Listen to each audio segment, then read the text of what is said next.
invite folks to, we're going to split this up in paragraphs. So if folks would volunteer to take turns on paragraphs up until the third from last paragraph, and I'll come in there. Then 2 bandits were crucified with him. So who wants to read the first paragraph?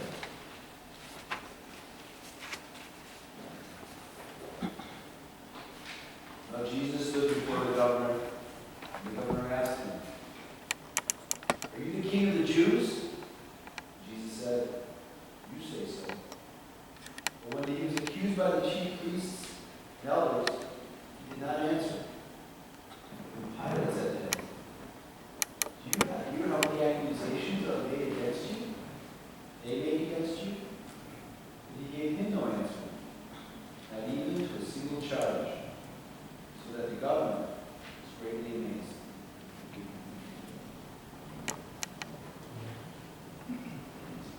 Now at the festival, the governor was accustomed to release a prisoner for the crowd, anyone whom they wanted. At that time, they had a notorious prisoner, called Jesus Barabbas. So after they had gathered, Pilate said to them, "Whom do you want me to release for you?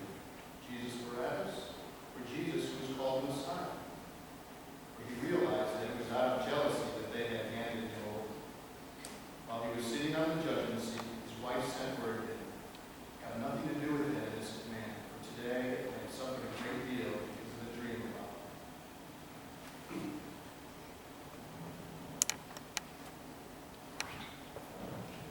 Now the chief priest and the elders persuaded the crowd to ask him Barabbas and to have Jesus killed. The governor again said to them, "Which of you do you want me to release for you?" And they said, "Barabbas."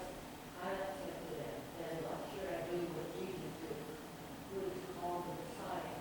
All of them said, "Let him be crucified." Then he asked, "Why? What evil has he done?" But they shouted all the more, "Let him be crucified." So when Pilate saw that he could do nothing, but rather the riot was beginning, he took some water and washed his hands before the crowd, saying, "I am innocent of this man's blood. See to it yourselves." Then the people as a whole answered, "His blood be on us and on our children." So he released Barabbas for them, and after flogging Jesus, he handed him over to the crucified. Thank you. Joe? Then the soldiers of the governor took Jesus into the governor's headquarters, and they gathered the whole cohort around him. They stripped him and put a scarlet robe on him, and after twisting some thorns in their crown, they put it on his head. They put a reed in his right hand and knelt before him and mocked him, saying, "Hail, King of the Jews!" They spat on him and took the reed and struck him on the head. After mocking him, they stripped him of the robe and put his own clothes on him. Then they led him away to crucify him.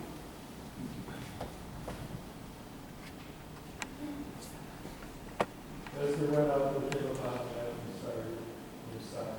They called his name to carry his grave. And when they came to a place called the road, in the place of the skull, the upper hand cut off the flesh, and it ceased. When he tasted it, he could not drink. And when they had crucified him, he denied his clothes, knowing themselves on the place of God.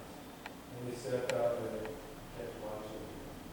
Over his head, they put a charge against him, which read, "This is Jesus, King of the Jews." Thank you.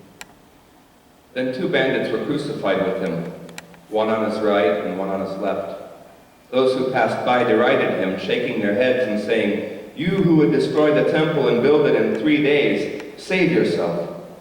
If you are the Son of God, come down from the cross." In the same way the chief priests also, along with the scribes and elders, were mocking him, saying, "He saved others, he cannot save himself. He is the King of Israel. Let him come down from the cross now, and we will believe in him. He trusts in God. Let God deliver him now, if he wants to. For he said, 'I am God's son.'" The bandits who were crucified with him also taunted him in this way. From noon on, darkness came over the whole land until 3 p.m. And about 3 o'clock, Jesus cried with a loud voice, "Eloi, Eloi, lama sabachthani?" That is, my God, why have you forsaken me?" When some of the bystanders heard it, they said, This man is calling for Elijah." At once one of them ran and got a sponge, filled it with sour wine, and put it on a stick, and gave it to him to drink. But the others said, "Wait, let's see whether Elijah will come to save him." Then Jesus cried again with a loud voice and breathed his last. At that moment, the curtain of the temple was torn in two, from top to bottom. The earth shook and the rocks were split. The tombs also were opened, and many bodies of the saints who had fallen asleep were raised. After his resurrection, they came out of the tombs and entered the holy city and appeared to many. Now when the centurion and those with him who were keeping watch over Jesus saw the earthquake and what took place, they were terrified and said, "Truly, this man was God's Son." Whew! There's a lot going on here. A lot of stuff we didn't even read. All of this building up to Jerusalem as Jesus is making his way to Jerusalem and doing these healings that we hear about, and Jericho and the woman at the well, and all of these stories that we heard up until this point where Jesus goes with the disciples and he's at the Garden of Gethsemane right outside of Jerusalem. Right? And he says, "Come with me. I have to pray." Right? And he goes out there and tells them to keep watch in case the Roman sentinel comes along and tries to take him away. And he prays. And he says, "God, if it be your will, take this cup from my hands." Right? And so after the prayer, he goes and he finds the disciples sleeping. He says, "What the heck, man? You can't even stay awake for 2 seconds?" And he goes back to pray again, and he comes back and he's sleeping. Same thing 3 times, right? He tells Peter, "Dude, you can't even keep your eyes open. You're going to bail on me. You are totally going to bail." And Peter says, "Oh, no. I would never do a thing like that." And Jesus tells him, oh, no. "Before the rooster crows, you'll have denied me 3 times. 3 times.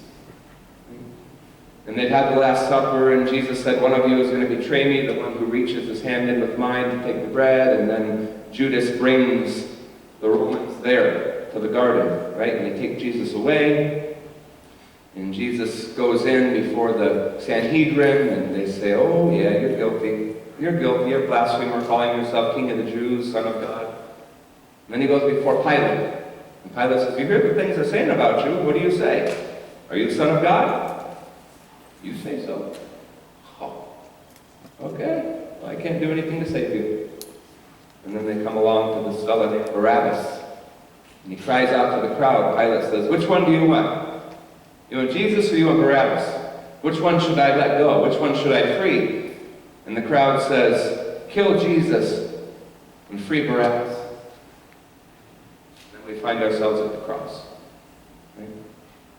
Find ourselves at the cross with Jesus being crucified, breathing his last, and crying out to God, "Why have you forsaken me?"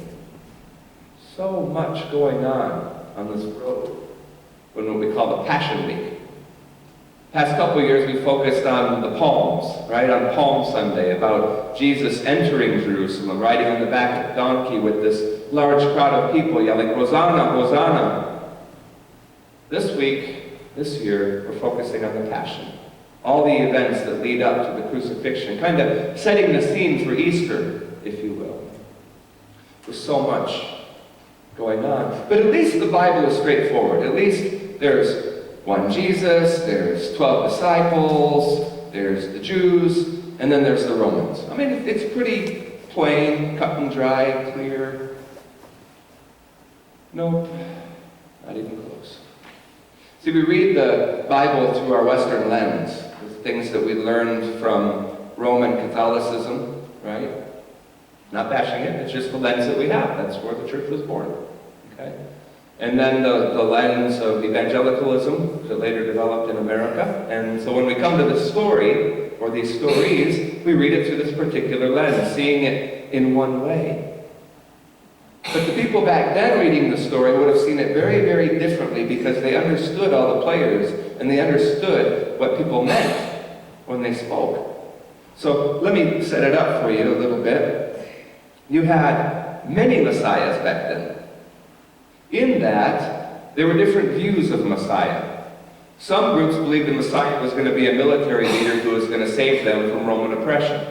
Others believed that the Messiah was the peaceful one spoken of in Isaiah, Prince of Peace. Right? They had different ideas about who this Messiah would be, and there were a bunch of people that sprang up claiming to be the Messiah. And there were groups that gathered to them and believed that that person was the actual Messiah. In fact, last night I was trying to fall asleep, and I was watching this Believer on CNN. Very interesting show or program by Reza Aslan. And he was talking about this guy, Jesus, J-E-Z-U-S, who claimed to be the Messiah, and there would be this ecological apocalypse where the oceans would rise, and eventually Machu Picchu, up at about 12,000 feet, would become a port city, because that's how high the oceans would rise and wipe out everybody. And a select group of about 124 people would be saved by God. And so they're building this ark on the big island of Hawaii where they live. And that they would take this ark to Machu Picchu and repopulate the earth. This guy was cuckoo for Cocoa Puffs. I mean, just listen to this guy talk and writhe and roll around. I mean, he was something else. But a self-proclaimed Messiah. And they existed back then even more so because they were so much waiting for this Messiah to save them from the Roman oppression that it was pretty easy to flock to these other messiahs. Well, let's set it up with the other players. We had the scribes. You've heard of the scribes and the Sadducees and the Pharisees and the Sanhedrin. The scribes were the ones who, during the Babylonian exile, were taking very good care at keeping the Torah. They were copying it, making sure that every I was dotted and T was crossed, and that they didn't miss a word, so that they could preserve the Word of God. That was their job. Their language wasn't spoken in Babylon, so they had to make sure that their language was preserved in and through the Torah. And then you had the Sadducees. The Sadducees were a group of Jews who did not believe in resurrection. The Sadducees only believed in the Pentateuch, the first 5 books, right? Genesis, Exodus, Leviticus, Numbers, Deuteronomy. That was their Bible, period, the end. And that's where they got their information, where they got their inspiration from God. The Pharisees combined and allowed it for the prophets. Okay, so the prophecies and things that came from, say, Isaiah and Jeremiah, they believed in that, and they believed in a resurrection. Okay, they believed in a physical resurrection. The Sadducees says, no, this is it. Your physical body. Once you're dead, you're worm food, game over. You go to Sheol, this place of darkness where you sleep forever and you don't know what the heck's going on. And the Pharisees said, no way. No. The Messiah is going to come back, and on that day, everybody will be resurrected. And they'll live with God in harmony. The Sanhedrin was the group of high priests at the temple. Okay, they were the high priests who made the rules.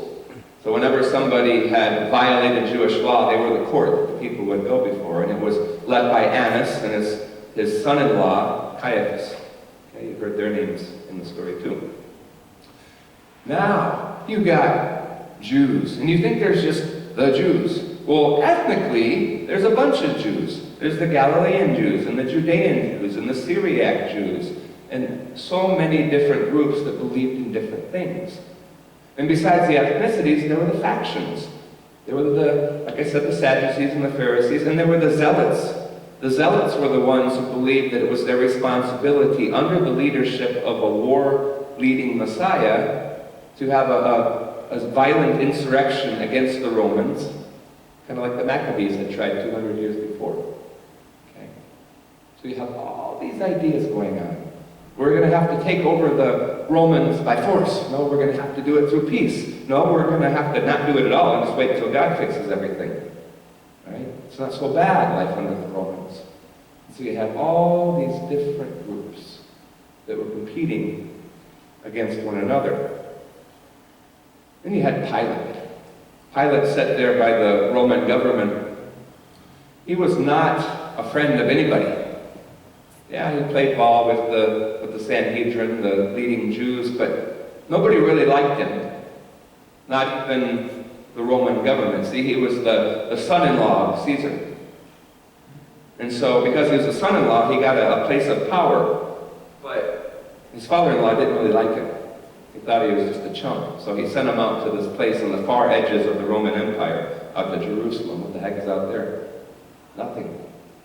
So he just kind of sent him out there as a gesture. So Pilate was doing everything he could to prove himself to his father-in-law, to keep these Jews in check. And there were a lot of things that he could do, but there were a lot of things that he couldn't do. We'll hear about that in a minute. So as we're reading this different views, as we're reading the Bible and we're reading this passion story, and we think we get it, and then we see these things come into play that seem kind of strange, kind of catch us. In fact, it's one of those things where you read the passage so many times, year after year after year, you just kind of until you're like, wait a minute, what was that? And things start to pop up. Things like, wait a minute, if Pilate was son-in-law of the Caesar and he had some power, his hands were tied and he wasn't allowed to take off his father-in-law, you realize that he actually didn't have the power to tell the people, hey, choose one, Jesus or Barabbas. He didn't have that authority. He would have been in big trouble from letting somebody go who had been convicted by the Roman authorities. So wait a minute, what's going on here? And what about this Barabbas guy? Who is he? And Jesus? Well, Barabbas was a guy who led insurrections, violent uprisings. He was a zealot. He believed that government had to be overthrown by force. And then you had Jesus over here who had just a small group of 12 followers who was a peace-loving guy. But then when you start recalling the stories, you remember that there was a cohort that came to arrest Jesus at the Garden of Gethsemane. A cohort was a group of 600 Roman soldiers. Wait a minute. That's overkill. Why are you sending 600 soldiers out to arrest a man with a group of 12? But then you think about Palm Sunday, and as they're coming into the city, there was this huge throng of people, hundreds of people following Jesus. Oh, okay, so Jesus had more than 12 followers. All right, so he had his core group of 12, but there were hundreds, maybe even thousands that followed him. That made sense. Everybody was looking for a Messiah in those days. Okay. But Jesus was peaceful, okay? He was a peaceful guy, except this little problem that the Romans didn't just go along killing people who had a small group of followers. He had to have done something. Right? The Romans crucified people who led insurrections against the government to teach them a lesson. And they put their bodies all over the place on these crosses to teach people, if you're thinking about going against us, you better think again. But what kind of insurrection did Jesus lead? I mean, he was always peaceful. He never did anything violent except, there was that time when he went to the temple and there were the people making change, remember? And he flipped over the table and started cracking the whip. Oh, what does that have to do with anything? I mean, he wasn't really interfering with Roman governance or anything like, he was. See, those money changers, that was the place where, by Jewish law, you were required to use shekels. You were required to use the Jewish money to buy the sacrifice, whether it was the dove or the ram or the bull. And the money of the day was the Roman money, with Caesar's image on it. So they had to go there and exchange. It was a currency exchange. They went and exchanged Roman money for Jewish money and used that to buy the sacrifices to stay in accordance with Jewish law. And Jesus went in here and said, "You have turned this place into a den of thieves." And he flipped over the table, thereby directly interfering with commerce, a federal offense. And so the Romans took note and said, all right, you did it. You did it. You finally crossed the line. You sealed the deal. You're done for. We're going to make an example of you. But what did he do that was any better or worse than this Barabbas guy? Who the heck was he? Well, this is where your mind gets blown. This is where all of our Western lens kind of blinds us to seeing the obvious that I didn't see until I was reading it and I thought, wait a minute. And so I start looking it up and seeing what the scholars had to say, and I was like, holy cow. This dude Barabbas, remember a few weeks ago we talked about Bartimaeus? Bar, son of Timaeus. And then we have this Barabbas, so it says his first name was Jesus. Jesus, Bar, Apis? Wait a minute. Jesus, son of... What's Apis? Wait, Abba means father of God. Ooh, wait a minute. So you're telling me that Jesus comes out of Pilate's room after having this conversation saying, remember he said, what is truth? Remember that? And Jesus and Pilate are talking about truth, and Jesus says, what is truth? Right? Are you the Son of God? Well, you say that I am. Well, speak the truth. Well, what is truth? And they have this existential dialogue going on, and then he takes them out there and he says, who do you want to free? Jesus, Son of God, or Jesus, Son of God? Well, that's just weird.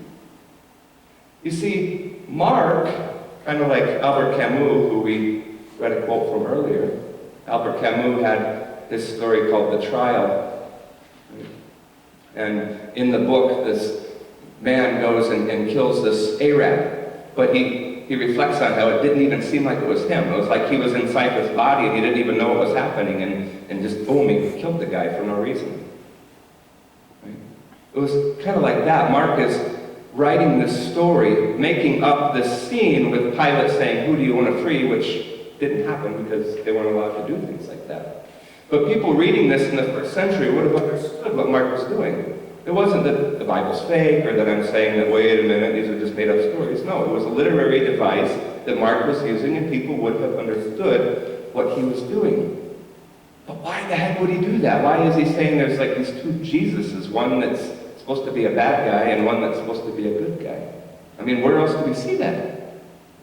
No way, this is just too far out, except when we start thinking about Jesus throughout this Passion Week. Remember the times when he said that the Son of Man must suffer and be crucified and rise again on the third day? Remember that? And Peter said, that is not going to happen. We're going to protect you. We will not let it happen. And Jesus turned around and said, get thee behind me, Satan, for you know not the things of God.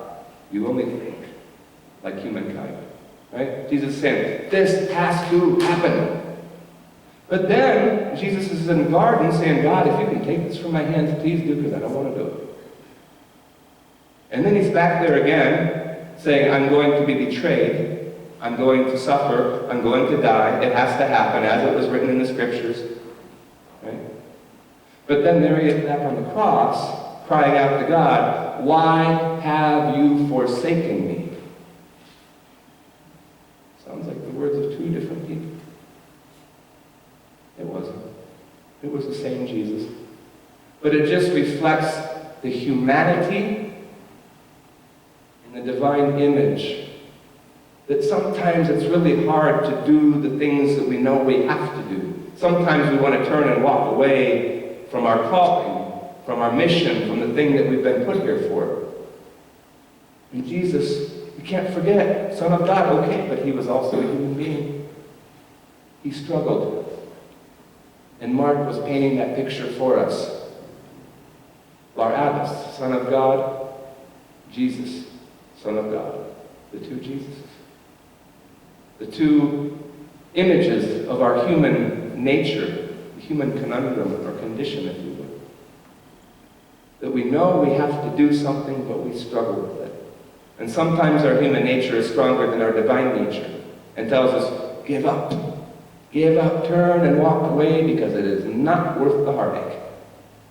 But yet, the godliness in us tugs at us and says, look, gotta do it, right? Gotta go to the cross.